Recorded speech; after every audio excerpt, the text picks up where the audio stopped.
Mercury is really in the lemonade today. Oh my goodness. So I was trying to edit a post in my editing software, and the app was just like, yeah, nah, you don't have any room on your phone to do this. There's no storage, but there's plenty of storage because I cleaned it all out.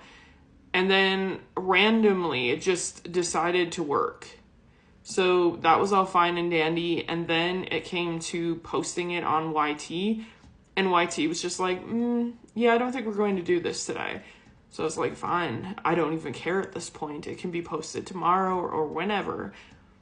And then again, all of a sudden it was just like, just kidding, we're going to work.